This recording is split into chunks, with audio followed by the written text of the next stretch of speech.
Good morning. Yep, still morning, everyone.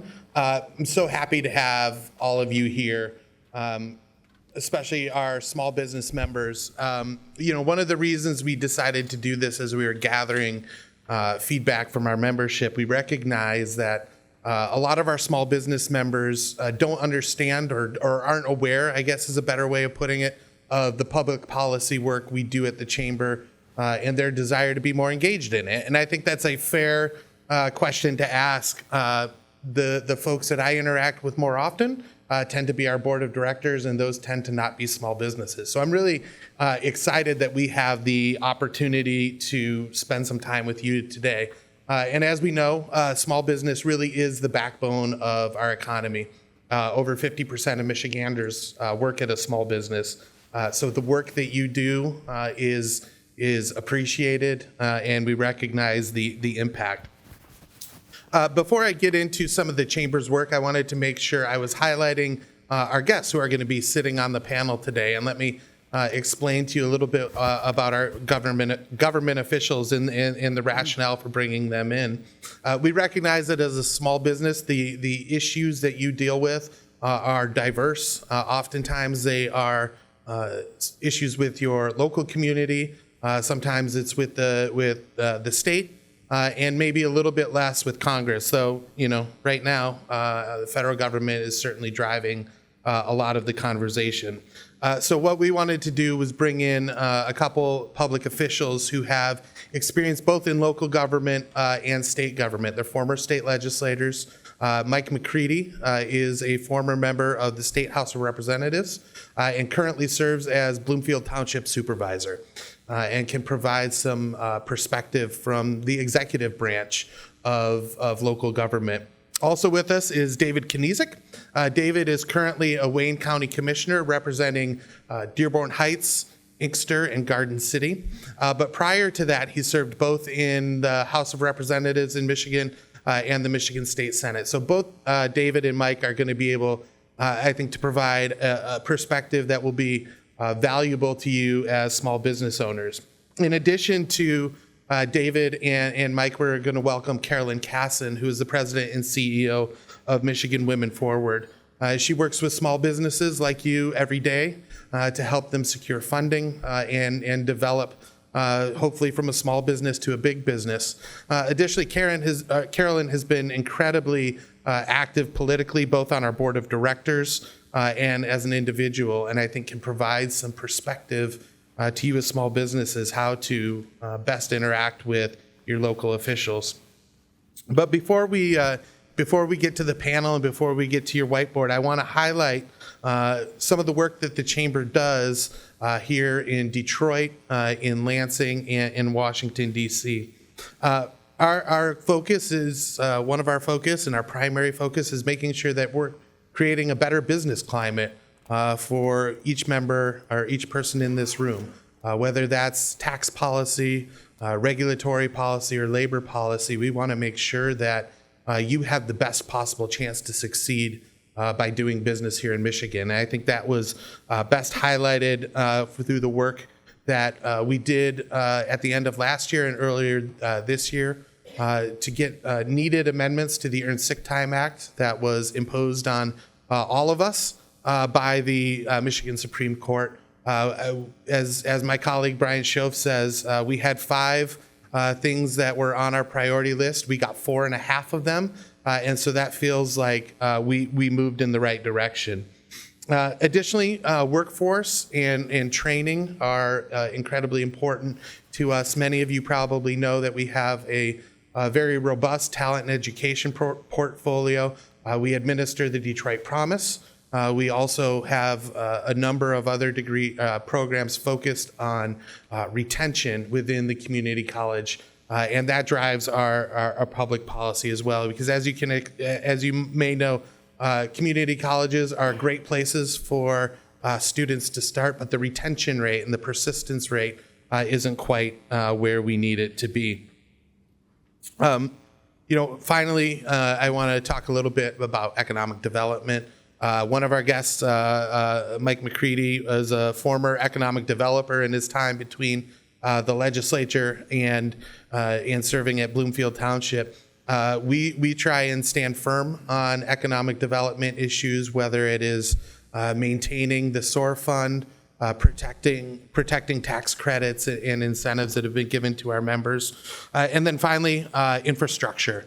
I think it's pothole season, right? So we all know why the importance of infrastructure. The other day, I turned onto a road and there was a sign there that said "rough road ahead." I'm like, no kidding. Every road is a rough road right now.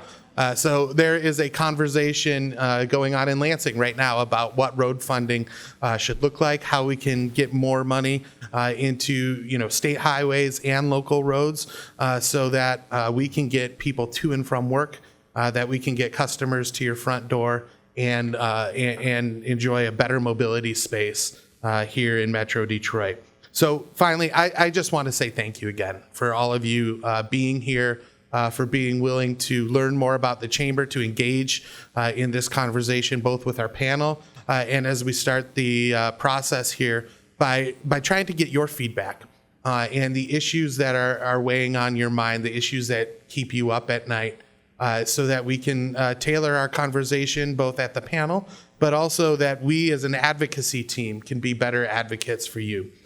Before I close, I want to introduce a couple members of our advocacy team as well. My colleague Brian Schoaf, who is the Vice President of Public Policy and Business Affairs, and then my colleague in the back, Adam Majestic, who also works with the team. Adam does, in addition to state work, does a lot of our local government work, particularly focused on Macomb County. So with that, why don't we bring our panel up and we're going to start a conversation here.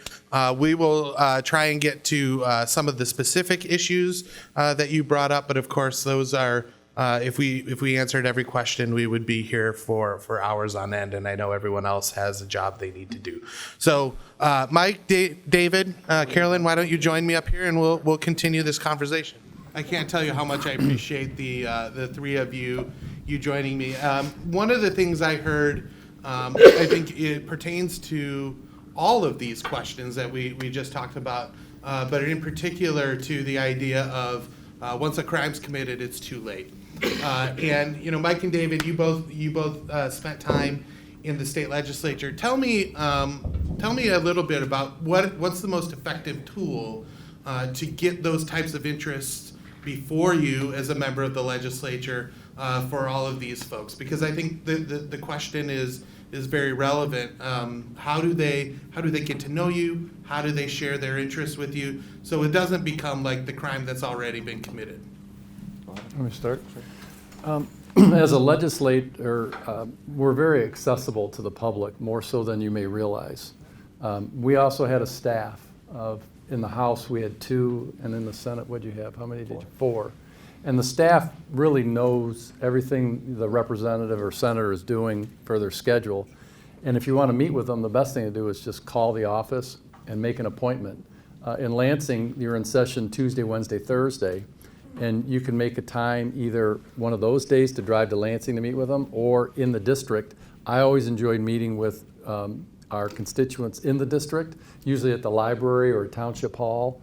And we also did open office hours, but you can pick up the phone anytime and make an appointment and get to know your representative. But I would also suggest you get to know their staff, especially the person that's answering the phone, because they are talking directly to that representative, going through their scheduling and any other issues. And it's a pipeline, so just keep that in mind. David, what are your thoughts here? Well, first, too close, too far? I'll ask, who knows, show of hand, just who your state rep and who your state senator is? Okay. And to take it one step further, if you were to pick up the phone, could you call them, and would they take your call? Right? Okay, so maybe a text, a little bit yes, a little bit no. Like Mike said, it's sometimes it almost sounds too good to be true, right? It is all about relationships. And whether it's picking up the phone and making that trip to Lansing, I always tell folks it's really beneficial too to find that local coffee hour, because you might put in the phone call, you might send the email, might fall through the cracks. When you got them face to face at that coffee hour, they got nowhere to run to. And so building that relationship, being that trusted partner, when they have an issue that's popping off in the House or in the Senate, you want them to pick up the phone and call you first. If you've got an issue that you're seeing that's taking place House and Senate, vice versa. You want that communication to be both ways. So I can't stress enough, building that relationship, becoming that trusted thought partner, becoming that sounding board for that legislator is invaluable. And you can get that through the phone calls, you get it through the emails, you get it through the coffee hours, go into one of their events, whatever it may be. I find those personal connections really to be stronger and more effective than some of the other strategies that you might see, sign on to this petition, click send, and off it goes. It's so easy to click send and off it goes. It's so easy to click delete and send it to the trash bin too, right? But if you've got that personal connection, that personal relationship, if they know we've got an issue impacting, I heard education out here, I heard the healthcare sector, restaurant sector, et cetera. If you're that individual that they know, I should really call so-and-so, or I should really call the owner of this establishment, the executive director of that establishment, that's the position that you want to be in, because at that point, you're helping steer the conversation and inevitably steering the outcomes as well. So you both mentioned calling the office and talking to the staff. And Carolyn, I apologize that I haven't gotten to you yet. Well, I can talk about being a staffer. Yeah, well, yeah, Carolyn was a staffer in the U.S. Senate prior to her illustrious career here in the region. So I guess this question is for all of you. When someone calls the office, someone sends an email, particularly a thoughtful email, not an online petition. I think they can all tell you that signing an online petition is almost a waste of the 3 seconds it takes to sign it. When someone calls, sends an email, what's the process for you to catalog what that, where your constituency is? Because I think you're not the one answering the phone call. Your staff has access to the inbox, so they're generally the ones who are reviewing that. What's your process for looking at that? And how many does it take to kind of reach a critical mass before it spurs action? Carolyn, do you want to start? Oh, yeah, well, I was a Senate staffer for 2 years while I was working my way through graduate school. And I took the job as the receptionist just to get a job. I just needed money. And I can tell you, I still remember the people who didn't pay attention to this nice, intelligent young woman who could have answered their question, but they didn't. So please be nice to everyone.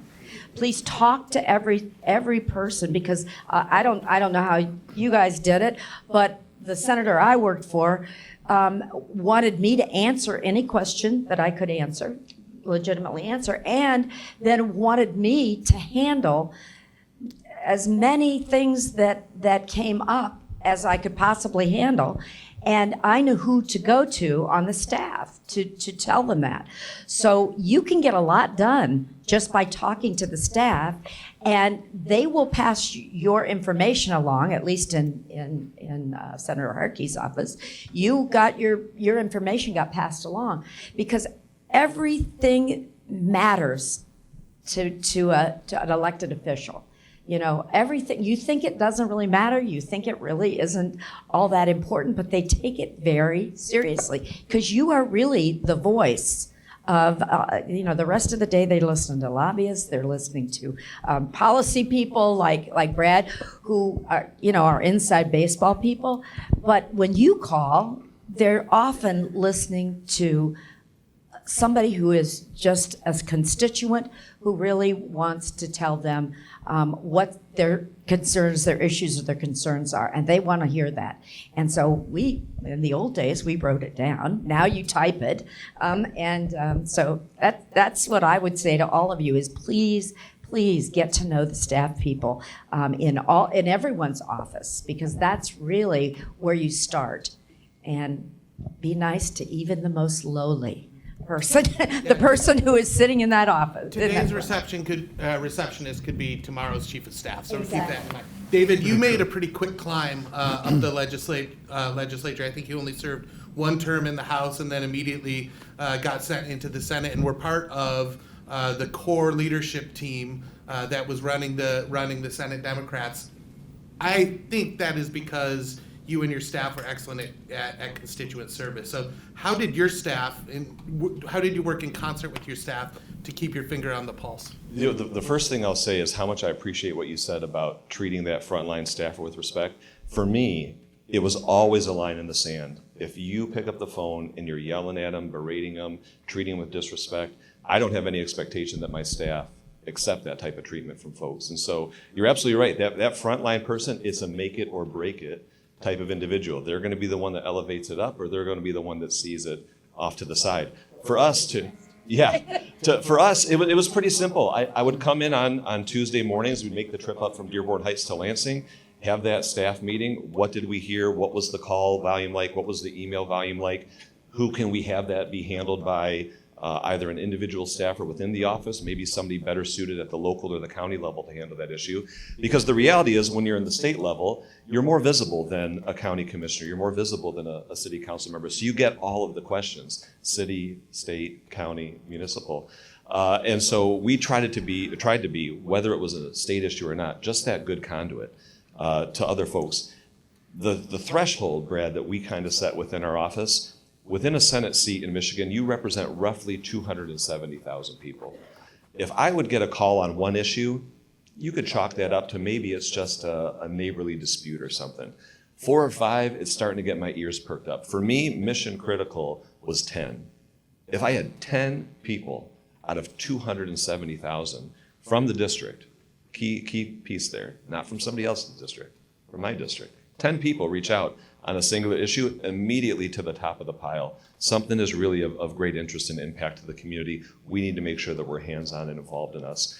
So again, that barrier to entry, it can be really low. It feels sometimes like it's really out of touch or that it's really challenging, but 10 is all what we were looking for in our Senate office. Yeah, I think David highlighted something that's important too.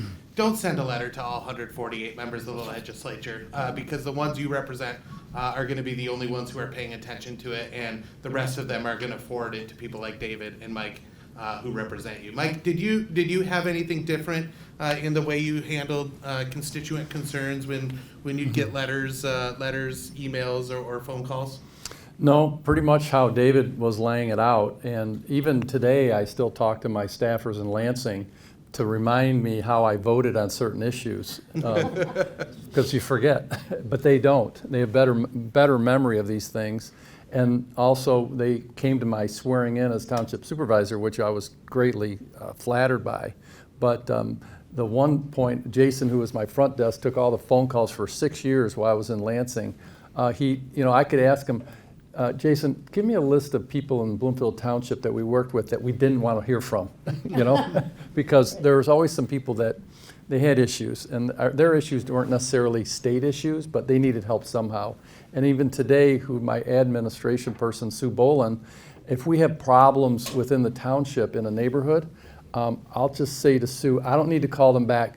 Get them in here, let's meet with them, and let's bring in our director who's in charge of that particular area, that we can address it with them. Let's just get it over with. Let's bring them in, talk face to face. So, Carolyn, one of the issues we heard as our members here were expressing some of their concerns was access to capital and access to funding. Can you tell us a little bit about Michigan Women Forward and how you can assist in that process? Yeah, Michigan Women Forward is a nonprofit organization that invests in, started out women-owned businesses. Now we do not discriminate and invest with men and people of color in because that is what the CDFI law is about, which was passed by a member of the, Don Regal, who was a senator. And so the whole CDFI concept started in Michigan to get resources, both housing and investment resources, to small businesses that could build and grow a company. And so we do that here in the state of Michigan. And we're always looking. In fact, there's a couple of my staff people over here, and I don't know where Tanisha is, Oh, there she is. And so we're always looking for a business that we can invest in and help you grow. I say that really all businesses start out as very small businesses, right? I mean, even Henry Ford started in his garage. So those businesses grow and develop because they get nurtured, they get support, they get technical assistance, they get access to public policy issues that they need to be worried about and prepare for, or they need things that need to be changed. And so we work closely with any business to do any aspect of that. We're primarily, though, a lender. We want to lend money to businesses to help them grow. So I don't know. big. I could talk all day about that, but I'm going to just stop there. Unless you have something No, else you want me to talk that's about.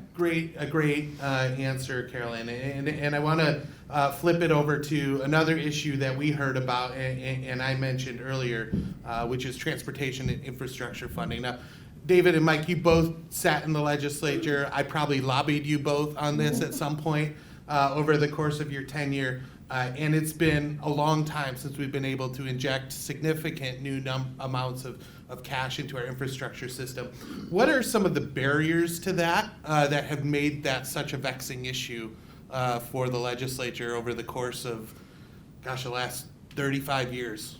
You wanna take it? Yeah, if you want to talk about road funding and transportation, it's a real problem in Michigan because we were so delayed in doing anything over the years. So when David and I were in the House together, we started doing some road funding packages, which helped the major roads and our bridges, but our neighborhood roads aren't getting any of that money. That'd be my biggest issue right now, especially at Township, because the county owns all of our roads. And then our substructure, which are our sewer and water lines, are either owned by GLEWA or the Oakland County Water Resource Commissioner. You talk about trying to deal with a combination in a neighborhood. Well, who owns that pipe? Oh, they do. And who owns that? Well, they own that pipe. And somehow we've got to all work together. It's a real issue. But getting funding from the state down in the local neighborhood, that's our biggest issue. It doesn't happen. I think one of the biggest challenges that I hear year over year really centers around the fact that resources are not unlimited, right? We know this. And so here in the state of Michigan, we've got this balanced budget component of our Constitution. You have to be spending whatever it is that you take in. You can't be going above and beyond it. And so the question becomes, if you want to dedicate additional resources, if you want to share additional funding or change what that funding formula looks like, at some point you end up asking the question, well, what do we need to cut in order to make that happen? What needs to go away in order to beef this up? And that's when you really start to get into the nuts and bolts and duking it out over the policy decisions there. And when you've got 110 individuals in the House, you've got 38 different individuals in the Senate, and then of course the administration, who all might have different competing priorities or might tie some of those competing priorities around transportation and road funding to other priorities that they're hoping to move through the legislature at the process. You realize it becomes really difficult really, really fast. But like you said, Brad, it's something that we need to be able to address in a comprehensive way. Like Mike said, pushing more down to the locals so that we don't have this sort of annual puckering that takes place when we're getting back onto the roads after the snow melts away. I know it'd be a blessing to all of us. So, but again, I think for me, the biggest challenge is just around the resourcing. Where's it going to come from? How are we going to create more of it? And if we can't create more of those resources, what are we going to be redirecting or cutting in order to make it happen? And as a county official, David, you've heard Mike talk about the challenge of townships in particular, because they own the county roads. And that's not the only roads that are out there. I think I mentioned in testimony before the legislature that Merriman Road going into Metro Airport, which we all know is feels like a war zone, gets the same amount of money as Van Horn Road, just a couple miles east. From a county perspective, how do you see the challenge, in getting local roads, and how can we better take the revenue that we have to make those local roads work? Yeah, I think it's just, again, a question of prioritization, and how are we going to be going through that process, deploying the resources in the most effective and efficient way, but then also, what is it that we're building the roads with, so that we're not having to come back and have this constant debate year over year about well, we're patching the hole on something because we use substandard products or whatever it may be. Here in Wayne County, we've had for a number of years now this dedicated township road funding that we would deploy specifically for use within township roads. The last couple of years, though, that had been reduced or went away as we were trying to identify alternative funding sources. This is one of the challenges really of the pandemic. So much money was flowing into the state and the county. Figuring out what to do with it and how to best deploy it was a challenge. One of the other things that we see too, and you talked a little bit about Merriman going into the airport. If you go to, say, the border of Inkster and Dearborn Heights, right there where it touches Garden City, it'll be a county road all along Cherry Hill until you hit Inkster Road. And so the county is out there, we're fixing everything up. Everybody's really happy with us on the Garden City Inkster side of things. As soon as you hit Dearborn Heights, that exact same strip of road becomes a city road. And it is terrible. And so we're getting calls constantly from the city of Dearborn Heights, the city of Inkster on this strip. I see you fixed everything up until Inkster Road. How come you're not doing anything Inkster to Beach Daily? And then we have to walk through the explanation of, well, this is state, this is county, this is municipal. And at the end of the day, the residents don't really give a darn whose road it is. They just want the thing fixed. And so I think this question of ownership, responsibility, who's doing what, who's putting up the resources is also something that we've failed to address over the last couple of years. I think if the governor uses the term dam in reference to the roads, you're allowed to do it. I'm trying to be on my best behavior, yeah. I want to talk, we talked a little bit about how to approach your elected officials. Carolyn, I want to ask you a slightly different variation on that question. Okay. I know you are politically active, not just active within advocacy, right? You're a regular contributor to the Chamber PAC, thank you, but you're also making contributions on your own. When you make those contributions, do you have a different expectation of the kind of relationship that you can build with a public official? Absolutely, right? Yes, I mean, I try very hard to understand, first of all, and I would encourage all of you, because this, you can see just in the 5 minutes we've been talking here about just roads, how complex government is. And it's complex for a lot of reasons, but almost all issues are very complex. And if you want to change anything, or you want to start something, or you want somebody to pay attention to you, you really have to understand all those complexities. You have to really dig in. And the only way I know to do that is to spend time on an issue, get to know an issue really well, but also get to know the people who are faced with all these issues and try to understand how this is going and try to understand where I could fit into that. And I think when you contribute, you pick people that you think are going to be able to help you in whatever it is that you might be thinking about. I particularly am always, my ears are always looking for where is economic development going to land, who's going to be on what side of what. And by the way, you can't always pick winners and losers. You have to pick people that, that sometimes don't agree with you, because they have a viewpoint that you need to understand. And so I try to be somewhat bipartisan. I lean to one side or the other, but I try to find people who are thoughtful and knowledgeable about issues. So I would say start today to contribute $5, just anything, and start to pay attention to what they say, what they do, what committees they're on, and then start to think about those issues. I think it's really important. I mean, most organizations don't have somebody like Brad who is really, knows everything about what you do, though. You've been around for a very long time, I look at you and I say, if I had just stayed with public policy, I'd like to know as much. And so you have to find where those people are, which is why I contribute to the Chamber PAC. I don't always agree with everything they do. In fact, I often don't always agree. Me too. Right. But it's so important. And if you want to, we could talk about this also all day. If you want to know where to start, I would start with your local officials. Find out about those people.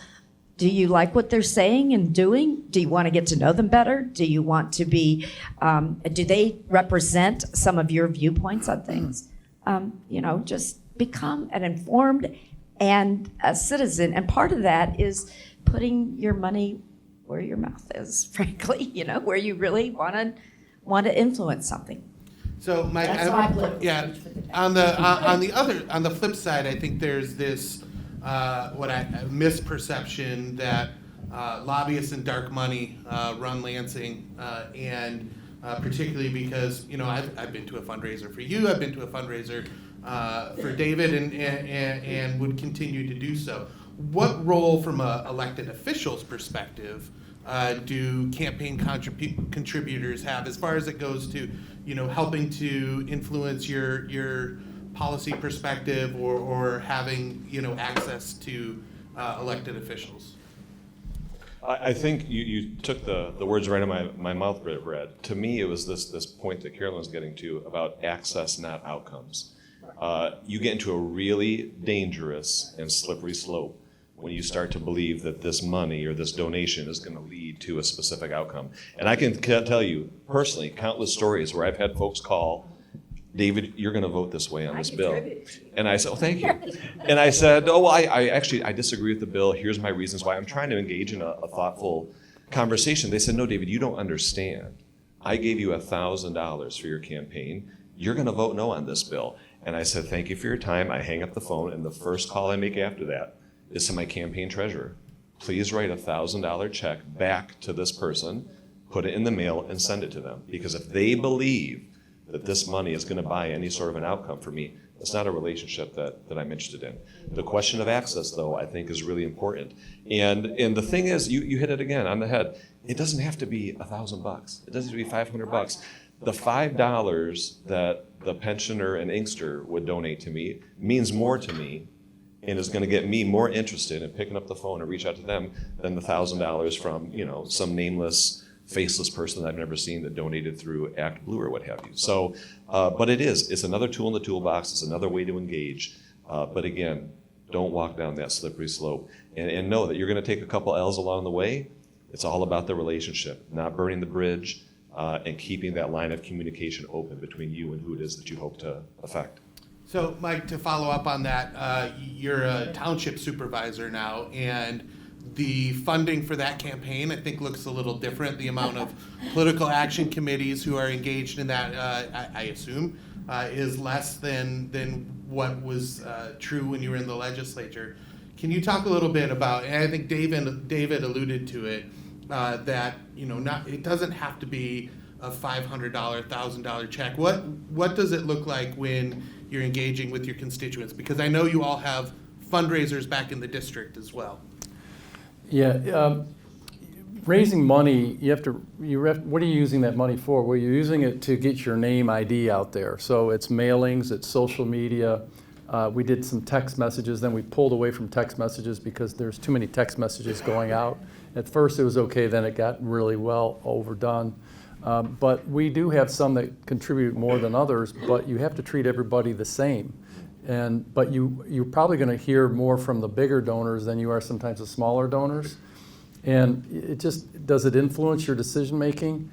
Maybe their commentary on an issue, you just take it and hear it. But what David said, if you really have someone who is a problem, you return their money to them. Or in our case, I think when I was in the state, we had somebody who donated some money and there was some conflict there. So we donated it to the Humane Society in their honor. We said, here, let's send it to the Humane Society.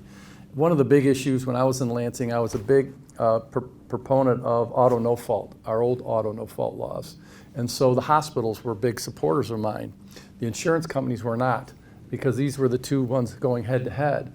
I still believe in auto no fault. I'm sorry we changed the law. But but they invested in me after they found out what my positions are. It wasn't I went to them and said, gee, I'll support your position. It was the other way around. But it's a very fine line. And in the township, you're really counting on local neighbors to help you in your campaign because you need them.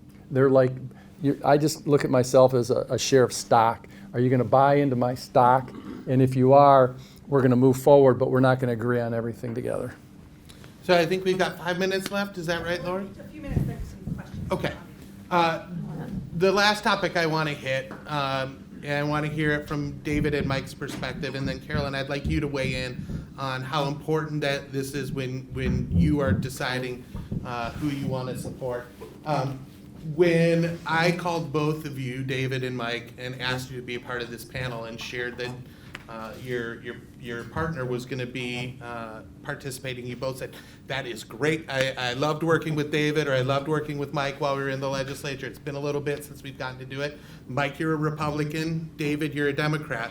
Talk about bipartisanship and building relationships with the other side of the aisle. Mike, why don't you start? It was always really important to me to know everybody in the legislature, and I'm a moderate Republican, and I supported public schools. Well, my caucus supported charter schools for the most time. I came from the Birmingham Bloomfield Hill schools, where our schools are awesome. How could I not support public schools? I supported auto no fault. That was another problem in our caucus. But I did support a lot of other issues within the Republican caucus, but I also saw on the Democratic side their issues, and you really have to really understand the issues and take a position on it and be public about it.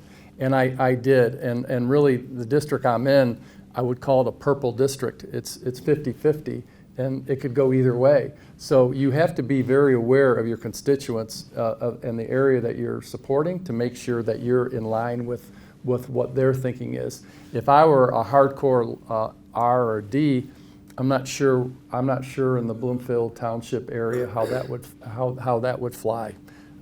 I think you have to be understanding of all sides and support and be supportive. But I enjoyed working with my Democratic colleagues. I had a great relationship with them, and my Republican colleagues.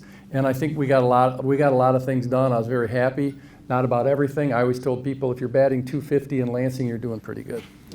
David, you were in the minority, I believe, your entire tenure in Lansing, and now you're in the majority in Wayne County, which is Super majority. yeah, which is not a surprise.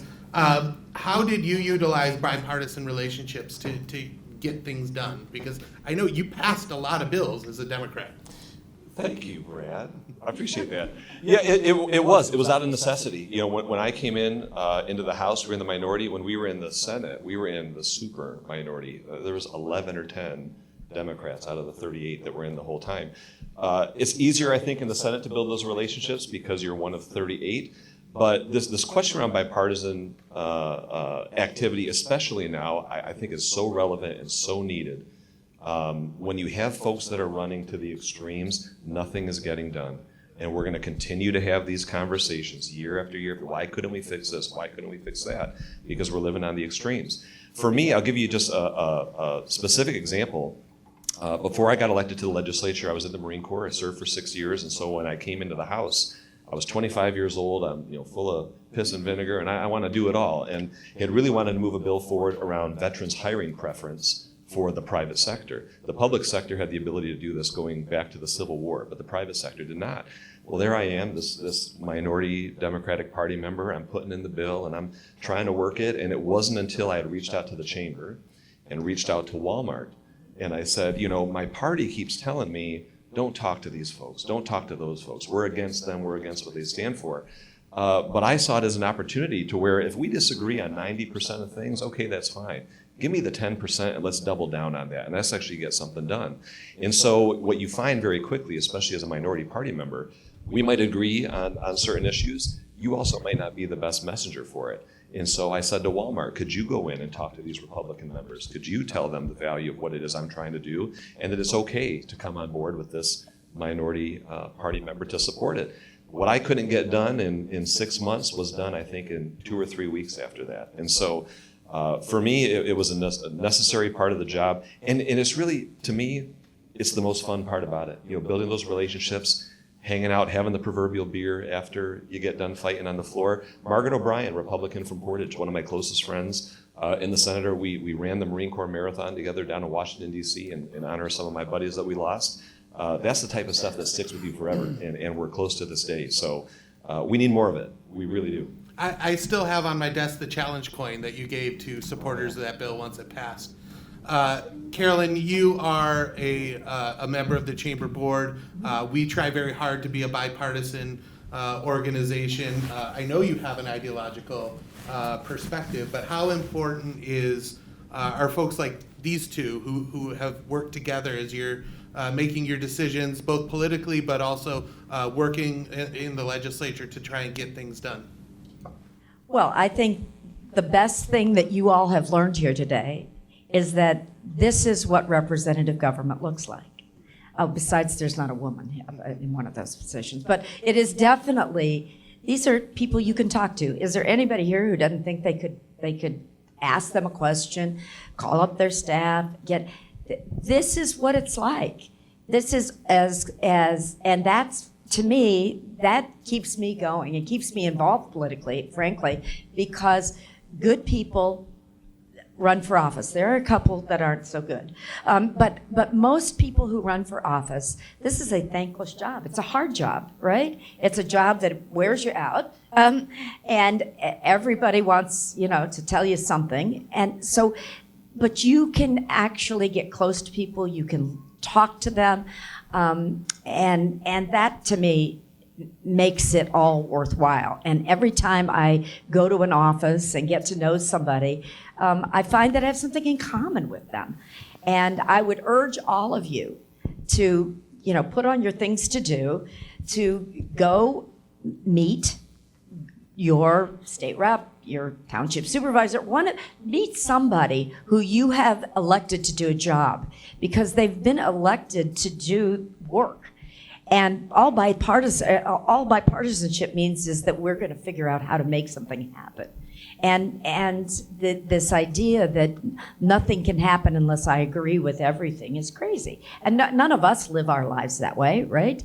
So it is really a good place if you don't like something that's going on in this state, in this county, in this region, come up with one thing I do want to leave you with that I didn't get to say before is you got to be able to articulate what you're talking about.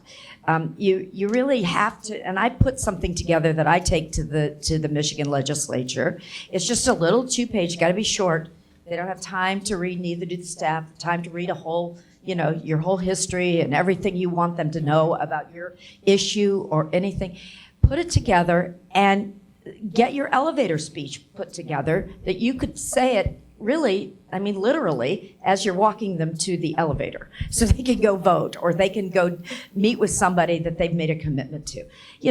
Tell them why it's important, and then stay in touch with them. Because I guarantee you that each one of these guys are going to think about what you said. And that's the way I found most House, Senate, representatives of both parties. They want to know, they want to understand it, and they don't come with a preconceived idea that, if you and I don't look alike, if we don't vote alike, we aren't going to listen. So I hope this inspires you to get to, to think about what what you are concerned about. Just getting to know them is one thing. That's not as interesting as the fact that, you have something you'd like to see be different, something that you'd like to see change, and articulate it and put it on paper, practice it with, Brad or me or somebody, even one of them, and say, did that make any sense to you? And if it didn't, go redo it. And that's the kind of thing that I think will help you really say, well, that I'm the only one that's interested in this. And you'll get that feedback. If you get that feedback over and over and over again, rethink how you're presenting it, or rethink how you're doing this. So those are just some things I think, I would say if you want somebody to listen to you and help you and work with you, start there. Well, I think that's a great note to end on. I would say while we're here, we've got some time that we can network. Please come to me. I've got business cards in my pocket. As long as Mike and David and Carolyn can stay here, I'm sure they would like to hear from you directly too. So thank you to Mike, David, and Carolyn for being part of this program today. I think it was really helpful. And thank you to all of you for being here. We look forward to the next program and to do this again. Thank you.